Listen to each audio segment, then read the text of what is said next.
Hello and welcome to CATEX-TV. I'm Tom Bailey in London. It's 4:30 PM in London, 11:30 Eastern Time, and 12:30 in Bermuda. Today in history. Today in 1871 saw the outbreak of the Great Chicago Fire, a fire that killed 200 people and destroyed over 4 miles of Chicago buildings. And today in 1896, Dow Jones started reporting an average of industrial stocks. And today in 1939, Germany annexed Western Poland, thereby precipitating the start of the Second World War. And now to the news. Panic has swept across the Pacific after 2 strong undersea earthquakes off the coast of Vanuatu triggered a tsunami warning for the region. The quakes, measuring 7.8 and 7.1 in magnitude, struck at about 9 AM local time this morning and were immediately followed by a tsunami warning for 11 Pacific nations, including Vanuatu, Fiji, New Caledonia, Nauru and the Solomon Islands. The warning, made by the US Geological Survey based in Hawaii, was later expanded to cover New Zealand, Australia and Samoa. News of the alert caused widespread panic, with hundreds of people fleeing from the coast to higher ground. Witnesses described scenes of chaos in Vanuatu. An official with aid group Care Australia said people are hysterical, trying to find out what's going on and contacting family members. Phone lines are going down as a result. The capital shut down as workers fled and hotels cleared tourists off the beaches, a resort official said. Arjun Chana, general manager of the luxury Le Méridien resort in Port Vila, said shops and offices in the city have been closed and workers have run to higher ground in case of a tsunami. At the hotel, all guests have been cleared off the beaches, and we're contacting all cruises to stop those and get the passengers to safe areas just in case, he said. He continued, we have evacuated everyone to higher ground well above sea level and are preventing anyone from going into town. That was before the Pacific Tsunami Warning Center cancelled the warning. The tsunami warning was cancelled, but it did little to reassure the worried islanders. In New Caledonia and Fiji, schools and offices were schools and offices close to the water were closed, and tourists were told to move into the hills. In Tuvalu, a low-lying nation of 8 coral atolls with about 10,000 people, thousands fled inland, some clustering around the government building in the capital, which is called Funafuti, the only multi-story building in the country. In Samoa, where at least 160 people were killed on the 29th September this year in the tsunami, the alerts caused thousands of people to, quote, run for the hills. And news of Typhoon Melo in Japan. At least 2 people have been killed and dozens more injured in Japan as Typhoon Melo sweeps its way up the main island of Honshu. Typhoon Melo is the first such storm to make a direct hit on Japan in 2 years.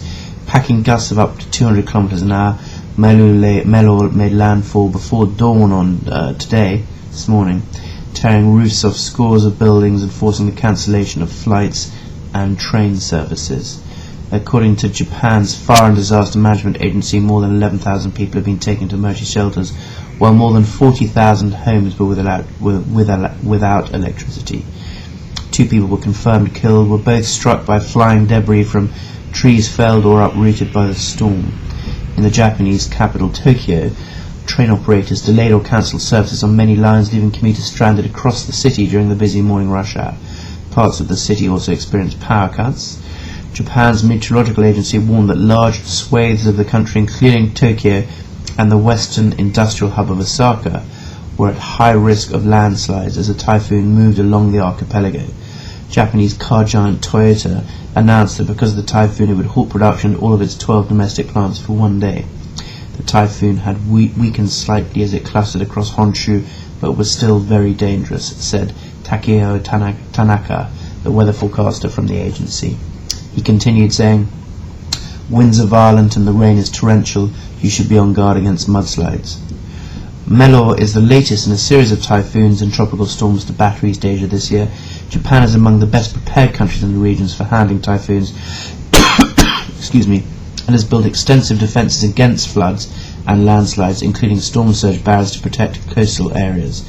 But despite these precautions, typhoons can still cause widespread death and destruction. In August, at least 25 people were killed when Typhoon Etao caused flash flooding and landslides in Japan, even though it avoided a direct hit. The deadliest storm to hit Japan was Typhoon Vera in 1959, which tore through Honshu, causing widespread flooding and leaving more than 5,000 people dead. It was one of Japan's worst national disasters. And now looking at other storm news in the eastern Pacific, as you'll see, Palma is still over the northern Philippines, but it has weakened to a tropical depression.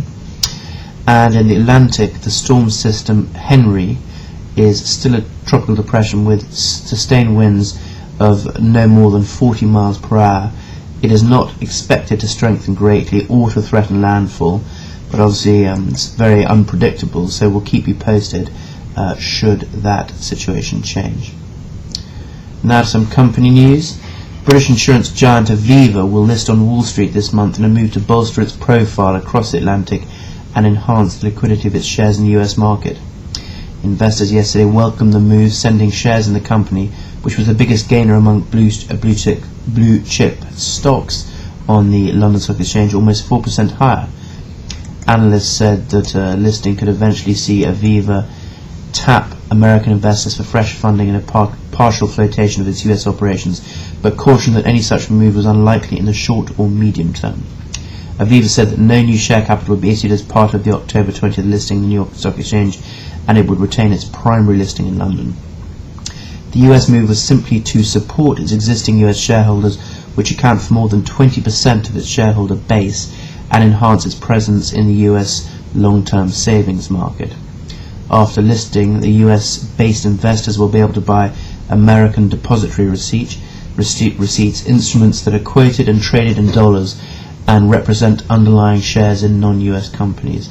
They enable US investors to receive dividends and book any change in capital value in dollars. The New York Stock Exchange has authorized a listing, which has been registered with the US Securities and Exchange Commission.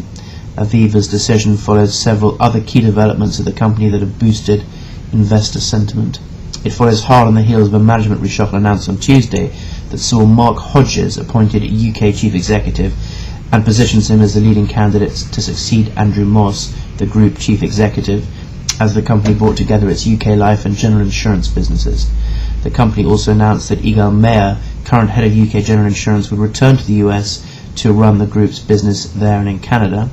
And on Monday, Aviva announced that its proposed partial flotation of its Dutch business, Delta Lloyd's, would be completed next month, with 30% to 40% of the operation listed on Euronext Amsterdam, in a move that analysts said could raise about £1 billion. Eamon Flanagan, an analyst at Shore Capital, said Wall Street listing would make the company's shares accessible to funds that bought only US-listed stocks, enhance their appeal amongst other US investors, and enable Aviva to introduce share scheme incentives for staff in the market. He added that it could also be a first step towards an eventual partial flotation of the US business, but he continued, I think that's well down the curve. Mr. Moss, Aviva's chief executive, said the US was a strategically important market for the insurer that represented a significant growth opportunity for us over the long term. He added that the listing in the US was a natural step given the proportion of US shareholders, and said we expect that number to increase. With more company news here, a $200 million loan was closed for Amlin Bermuda, the specialist independent reinsurance underwriting business. The syndicated loan, which matures in August 2012, was provided by Lloyds TSB Corporate Markets, the Royal Bank of Scotland, ABN AMRO, Barclays Bank, Commerce Bank, JP Morgan, Chase Bank, the Bank of N.T. Butterfield and Sons, and State Street Bank and Trust Company.